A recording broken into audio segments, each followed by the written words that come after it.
C'est parfait, le mix. Merci beaucoup. Alors maintenant, on va passer à Alexandre Bouchard, dans le fond, qui va vous parler de son chemin d'entrepreneuriat. Donc, Alexandre est parti de absolument rien. Donc, il n'a pas acheté de compagnie. Il a vraiment commencé avec une idée et par la suite, il a vraiment persisté par rapport à cette idée-là et a construit une entreprise qui vaut quand même plusieurs millions. Donc, Alexandre, je te laisse la parole. Bien, merci Caroline. Merci à tous. Merci tout le monde d'être présent aujourd'hui à ce beau sommet important, je crois. J'espère qu'il y a au moins une personne qui va écouter la vidéo, soit en live ou en rediffusion, puis qui vont être inspirés par les différents experts, les différents intervenants qui vont décider de se lancer. Donc, bref, je vous ferai partager une brève présentation, puis comme on est serré dans le temps à 15 minutes, je vais essayer de vous parler assez rapidement. Donc, si vous avez des questions à la fin, n'hésitez pas, mais je vais essayer d'aller le plus rapidement possible pour évidemment essayer de vous livrer le plus de valeur possible. Donc, donnez-moi quelques secondes, je vais partir ça. Donc, comment l'entrepreneuriat a changé ma vie, puis pourrait probablement changer la vôtre. La réalité, c'est que l'entrepreneuriat, c'est pas nécessairement être travailleur autonome ou avoir un MLM. L'entrepreneuriat, c'est l'idée de bâtir une entreprise à partir d'une idée, de la structurer, puis de réussir à créer quelque chose qui va nous perdurer dans le fond, puis c'est d'assurer la pérennité de cette entreprise-là. Donc, c'est comme avoir un enfant qui, un jour, on va tous changer de quitter ce monde, mais en espérant que justement nos enfants vont être là pour nous perdurer. C'est la même chose avec l'entrepreneuriat. Je vais vous faire une brève introduction. Ça, c'est moi. Quand j'étais très jeune, en fait, ce qu'il faut savoir, c'est qu'on en a parlé aussi dans la promotion du sommet ou ça et tout. Quand on est jeune, on est créatif, on est hyper créatif. En fait, on dit que 80% des jeunes enfants démontrent un grand taux de créativité. Malheureusement, une fois qu'on a terminé l'université, c'est seulement 1,5% de la population qui démontre un haut taux de créativité. Donc, il arrive quelque chose dans notre éducation qui fait qu'on perd cette espèce d'esprit-là de créativité. Moi, j'ai réussi à le garder par un échappatoire, en fait.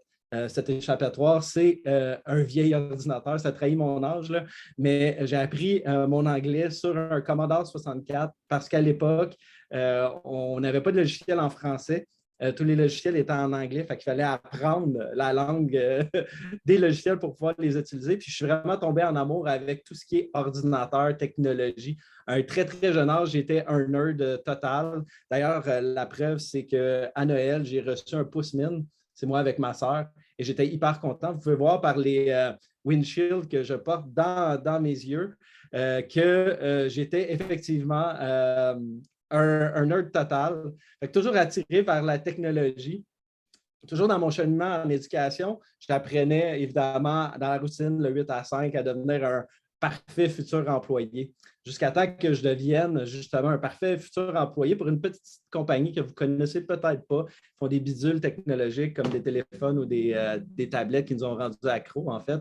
À travers mon temps, j'ai fini mon université, je suis arrivé à ma job de rêve qui était de travailler pour la compagnie la plus innovante à l'époque, qui était Apple. Fait que moi, j'ai vécu l'époque où Steve Jobs était encore de ce monde et on changeait la vie des gens à chaque quelques mois. Fait que les fils de longs kilomètres en avant des Apple Store pour un lancement d'un iPhone 4 ou un iPad. Je ne sais pas si vous en rappelez, maintenant on commande en ligne. Là. Mais à l'époque, je m'amusais à mesurer la distance qu'il y avait entre le magasin, par exemple, du Carrefour Laval. Puis là, la file, elle se rendait jusqu'au Rona. Pour ceux qui connaissent le Carrefour Laval, là, c'est quand même presque 1 kilomètre de distance de gens qui attendaient pour avoir un produit.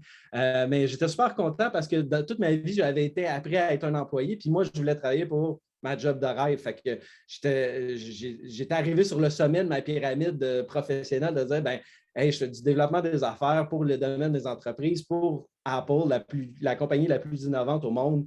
Dans le fond, j'ai atteint mon sommet professionnel. Puis, en fait, ça, c'était ma face. Après 4 ans de travail chez Apple, je me suis rendu compte que j'étais dans la routine. Ça, c'est un bel exemple. Mon auto, j'avais de la misère avec mon auto. Je me suis rendu, justement, quand on parle de métro, boulot, dodo, là, ça, c'est autobus, boulot, dodo. Mais j'ai toujours de me rendre au travail en autobus parce que, justement, mon auto ne fonctionnait pas ce matin-là.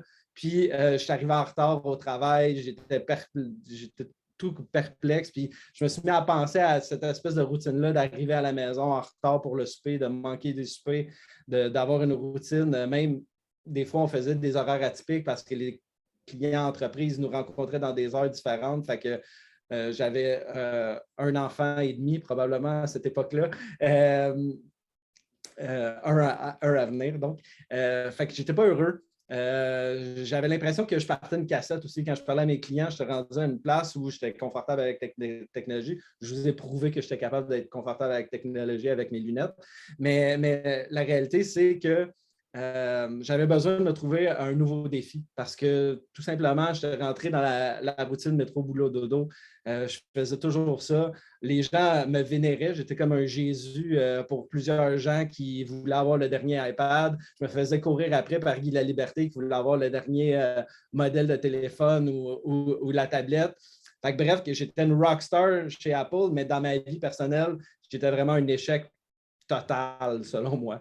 Donc, bref, j'ai décidé, quand j'ai frappé ce mur-là, puis j'ai eu cette réalisation-là que ma vie n'avait pas vraiment le sens que je voulais lui donner, j'ai décidé de me lancer en entrepreneuriat. Ce qui est le fun avec l'entrepreneuriat, c'est que ça n'arrive vraiment pas du jour au lendemain. Puis je vais vous donner quelques trucs tantôt, mais bref, à travers le temps, c'est-à-dire 4-5 ans plus tard, j'ai eu la chance de, par exemple, aller à Austin, à South by Southwest. Puis, c'est moi-même qui ai pris cette photo-là, mais rencontré un de mes idoles, Elon Musk, qui donnait une conférence. Et moi, j'étais la première rangée en avant. Fait que l'entrepreneuriat m'a vraiment permis d'atteindre des rêves. Et aujourd'hui, j'ai réussi à créer ce mindset-là dans mon esprit que, justement, entre autres, ma compagnie V3 Stent a été sélectionnée par le programme Canadian Technology Accelerator. Puis, on fait un programme à Silicon Valley présentement, mentoré par différents investisseurs de Silicon Valley, là où mon ancienne entreprise Apple était, pour continuer d'avancer dans ma compagnie. Et évidemment, la compagnie, comme Caroline l'a mentionné, vaut quelques millions maintenant. Fait que c'est quand même assez fou de penser qu'on peut partir d'une idée puis en arriver à ça. Je vous dis comment, parce que c'est bien beau l'histoire, là. Je veux dire, c'est sur 9 ans, 10 ans, mais comment qu'on y arrive? Fait que j'ai quelques trucs. Premièrement, il faut planifier sa lancée. Hein? Je ne sais pas si vous avez déjà fait du saut en longueur là, ou vous avez regardé les Olympiques, mais le saut en longueur, c'est rare qu'ils arrivent à la ligne puis ils jumpent. Fait qu'ils vont se donner un pas de recul, vont calculer leur élan, vont calculer le nombre de bonds qu'ils ont besoin de faire, puis là, ils vont s'élancer. Fait que planifier sa lancée, c'est de ne pas être inerte et de dire à un moment donné, parce que j'ai le goût, je décide de partir ma business. Comment ça s'active en truc? Dans le fond, c'est vraiment dans l'idéation.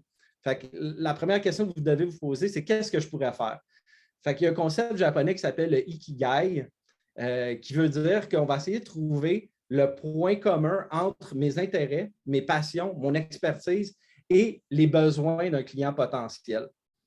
Donc, évidemment, vous pourrez consulter le graphique, vous pouvez aller sur Google, mais vous allez comprendre que si vous êtes doué et c'est quelque chose que vous aimez, c'est une passion. Si vous êtes payé et que les gens en ont besoin, c'est plus une vocation. Donc, mon travail chez Apple, c'est vraiment plus une vocation. On va vraiment essayer de viser, on appelle ça être sur son X aussi, mais on ne l'explique pas de façon aussi précise. Donc, vraiment, concentrez-vous sur essayer de trouver le milieu. Est-ce que j'ai les moyens pour me lancer? Parce que la réalité, c'est que ce n'est pas vrai qu'on se lance, puis ce n'est pas Star Academy, l'entrepreneuriat.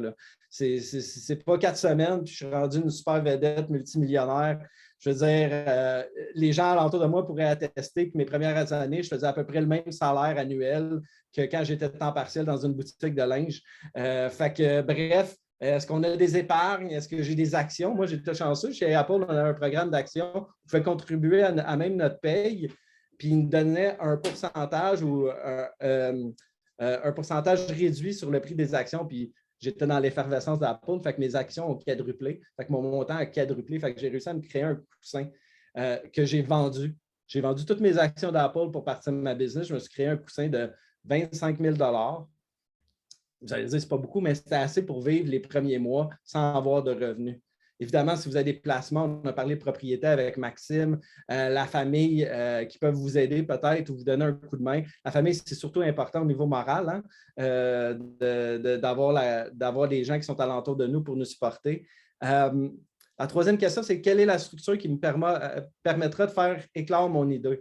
Puis si je reviens à Apple, dans le fond, Johnny Ive, qui est le designer de tous les produits Apple, disait une idée, c'est fragile comme un papillon. C'est toute la structure qu'on va mettre alentour de l'idée qui va faire que l'idée va pouvoir continuer. Pensez juste à votre idée d'entreprise ou si vous avez une idée d'entreprise, si vous êtes entrepreneur, il y a des gens qui vont vous dire, quand vous allez leur dire qu'est-ce que vous faites, « Ah, j'ai déjà eu cette idée-là ou j'y ai déjà pensé. » La réalité, c'est que oui, ils ont peut-être déjà pensé, mais ce n'est pas une victoire juste penser à une idée. La victoire est vraiment dans le démarchage puis de faire une idée. Donc, assurez-vous de faire un plan d'affaires complet pour vraiment vous enligner. Je vous dis, votre plan d'affaires, ce n'est pas ça qui va arriver, pas en tout. Mais au moins, ça va vous donner une structure de base à laquelle adopter. Est-ce que vous êtes éligible à des subventions? Donc, moi, pour faire mon plan d'affaires, donc j'ai eu un double bénéfice. J'ai quitté mon emploi chez Apple parce que je ne pouvais pas créer mon entreprise chez Apple parce que ça aurait appartenu à Apple. Donc, c'est écrit dans mon contrat que si j'avais une idée d'entreprise ou quoi que ce soit, ça appartenait à Apple. Fait que j'ai quitté mon emploi, je suis allé travailler temps partiel dans ma boutique de linge que je travaillais quand j'étais étudiant. Puis, dans le fond, en janvier, il y avait une pénurie de clients, évidemment. Fait qu'ils ont coupé des postes, puis ils m'ont coupé. Fait que ça m'a donné la chance d'être éligible à l'assurance emploi, mais il y a un programme au Québec qui s'appelle la mesure STA, soutien aux travailleurs autonomes, qui permet d'avoir une bourse de 24 000 donc d'être payé pour aller à l'école, apprendre l'entrepreneuriat, puis réussir à bâtir un plan d'affaires encore plus solide. Il y a des instances comme PME Montréal ou les CLD dans les différentes régions qui peuvent vous aider et vous donner des subventions aux jeunes entreprises. Et il y a Evol aussi, si vous êtes une femme qui veut se lancer en entrepreneuriat ou issue de la diversité, dans le fond, il y a des programmes de subvention, des programmes financiers pour vous aider à bâtir votre entreprise. C'est important de regarder sur le marché, peu importe où vous êtes dans le monde, quel genre de programme d'aide vous pouvez aller chercher parce que ça, c'est de l'argent gratuit. De l'argent gratuit en 2022, ça ne court pas les rues. Profitez-en, allez les chercher parce que dans le fond, moi, j'avais 24 000 de revenus avant même de partir ma business avec la subvention, plus mes actions. Fait que ma première année, j'avais déjà un 48 000 de coussin. Fait que je savais que même si je ne faisais pas de vente, j'étais pour réussir et passer au travers. Si vous avez besoin de certification, d'aller à l'école, de retourner à l'école, il y a l'école des entrepreneurs, comme j'ai mentionné, mais il faut surtout compter au soutien de son conjoint ou sa conjointe. Hein. Moi, j'ai été chanceux, j'ai eu l'aide de ma conjointe pour partir mon entreprise. C'est elle qui m'a motivé d'ailleurs quand j'avais le syndrome de l'imposteur. Mais il faut aussi s'arranger au niveau du revenu pour le partager, pour être sûr qu'on va arriver au niveau familial. Le deuxième, c'est soyez patient si vous avez soif de réussite. L'entrepreneuriat, comme je disais, ce n'est pas Star Academy, c'est plus comme un bloc de glace. Donc, si vous avez soif, ça ne va pas vous abreuver. Sauf qu'avec le temps, plus vous allez travailler, plus vous allez vous investir, le bloc de glace va fondre, puis ça va devenir un verre d'eau qui va vous permettre de vous abreuver. Fait que soyez patient. En 2018, j'ai rencontré Gary Vaynerchuk qui me parlait, qui est en conférence. Si vous ne le connaissez pas, il y a des millions de followers. Il y a une business d'environ 750 employés un peu partout aux États-Unis. Puis il donne une conférence à Montréal, puis il était dans la foule devant 1000 personnes. À un moment donné, il a dit les gens qui sont dans la foule, qui voudraient être moi présentement? Puis sur les 1000, je pense qu'il y en a 998 qui ont levé leurs mains. Les deux autres, je ne sais pas s'ils n'avaient pas écouté la question. Mais bref, tout le monde a levé leurs mains. Puis, il a dit, oui, je comprends, tout le monde veut être moi, mais il n'y a personne qui voulait être moi il y a 12 ans quand je publiais des vidéos de merde sur YouTube qui généraient 20 vues. Fait que, ce qu'on voit, là, dans le fond, dans l'entrepreneuriat, c'est souvent ça, la réussite. Le gars qui a 4,6 millions de followers sur LinkedIn, mais ce qu'on oublie de voir, c'est ça, le gars qui faisait des vidéos avec une poubelle sur son bureau puis 3 bouteilles de vin qui sont plus grosses que sa tête. Le troisième concept, c'est qu'on ne peut pas tout savoir. Fait qu'arrêtez de penser que vous devez tout savoir pour être parfait en entrepreneuriat. Premièrement, le chemin va vous en apprendre beaucoup plus que ce que vous croyez. Un entrepreneur porte toujours plusieurs chapeaux, puis c'est impossible de toutes les maîtriser. Moi, j'avais plein de failles, puis j'avais peur de ne pas réussir parce que j'étais bon en vente, en marketing, mais il y a plein d'autres sphères comme les finances que j'avais un petit peu plus de misère. Maintenant, je suis rendu meilleur, mais j'ai quand même des gens aussi qui sont complémentaires à moi, qui est l'autre point après, que je me sens entouré de gens qui sont capables de livrer à bien cette mission-là. Il faut être une éponge, donc assimiler le plus d'informations. Moi, c'est une de mes plus grosses qualités, c'est que j'essaie d'assimiler, puis je suis peut-être une espèce d'amalgame de tous les gens que j'ai rencontrés qui m'ont inspiré dans ma vie. Fait que je n'ai pas de personnalité en moi, je suis juste une addition de tous les gens qui m'ont inspiré. Puis en même temps, le dernier point, c'est que vous n'avez pas besoin d'être d'autre chose que vous-même. Donc, si vous êtes sur votre Ikigai ou sur votre X, vous n'avez pas besoin de jouer à l'entrepreneur qui a déjà réussi à sa première semaine. Vous pouvez être vous-même. Le dernier concept, c'est qu'il faut avoir l'esprit ouvert. Fait que la vie change des fois subitement. On l'a vu avec la pandémie. Je ne sais pas si vous vous rappelez, là, la COVID, c'est quelque chose qui existait jusqu'à tout récemment. Mais il faut savoir être agile, il faut savoir s'adapter. Il faut s'adapter à son marché et aux besoins du client. Fait que les besoins du client vont peut-être changer à travers le temps, mais il faut savoir naviguer là-dedans. Il faut savoir suivre son instinct. Hein? L'instinct, on en parle souvent. L'instinct, c'est quoi? C'est juste un feeling, ça ne vaut rien. La réalité, c'est que l'instinct, c'est un paquet de données dans notre subconscient qu'on n'est pas capable de quantifier dans le rationnel parce qu'on mesure un paquet de paramètres. Mais si on suit notre instinct, souvent, c'est la bonne façon d'avancer. Soyez toujours en harmonie avec vos choix, même les mauvais. J'ai fait des erreurs extraordinairement grandes dans ma vie d'entrepreneur que je ne referai pas aujourd'hui. Le but, c'est d'apprendre de ces leçons-là puis pas les refaire, mais on appelle ça aussi le concept en anglais de fail forward. Donc oui, on va avoir un échec, mais il faut réussir de rebondir de cet échec-là puis de continuer d'aller vers l'avant. Puis le dernier point que je voulais vous dire, c'est arrêter d'avoir peur. D'ailleurs, cette photo-là, c'est dans le fond un record qui a été homologué la semaine dernière. C'est un surfeur qui a survécu à une vague de 26,2 mètres, qui est la plus grosse vague jamais surfée de l'histoire de l'humanité.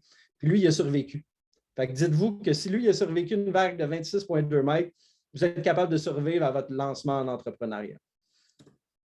Donc voilà, c'est ce qui termine la présentation de 15 minutes pile. My God, c'est pas mon genre, mais j'ai... Une vraie machine de calculation dans son cerveau. Oh my God! Il est arrivé direct sur la 15 minutes pile. Yes! Hey, merci beaucoup pour ton témoignage. J'ai vraiment aimé ça. Justement, j'ai vraiment aimé aussi arrêter d'avoir peur. Hein? Des fois, il y a du monde qui ont peur d'avoir peur. Là. Fait que c'est comme un genre de cercle vicieux puis ils n'avancent juste pas dans la vie. Alors, Alexandre, où est-ce qu'on peut te retrouver? Est-ce que tu peux me parler de où est-ce que tu es plus présent sur les réseaux sociaux? Oui, beaucoup à la maison ces temps-ci, mais surtout sur LinkedIn. J'ai 25 000 followers. J'ai d'ailleurs une formation que j'ai offerte gratuitement sur comment créer sa notoriété sur LinkedIn, comment aller chercher un petit peu plus de traction si c'est quelque chose qui vous intéresse, soit pour vous lancer en entreprise, aller chercher des clients, mais aussi pour avoir une belle opportunité de carrière. Si vous n'êtes pas encore prêt à vous lancer, bien, il y a quelques trucs sur comment se démarquer pour être choisi dans des offres d'emploi. Donc, vous allez sur mon profil, puis il y a dans le milieu, dans la section Featured, vous allez voir une belle barre noire qui est une formation d'1h35 qui est offerte gratuitement sur mon profil que vous pouvez suivre. Sinon, ben, sur le web, notre site web, v3stand.com. Et en mentorat, et je me fais cuisiner par des mentors de Silicon Valley 2 fois par semaine ces temps-ci. Fait que c'est pas mal là où on peut me trouver. C'est bon, ça. Puis, dans le fond, est-ce que tu peux nous parler rapidement de ta compagnie? C'est quoi les services que tu offres? On fait des marionnettes pour des spectacles pour enfants.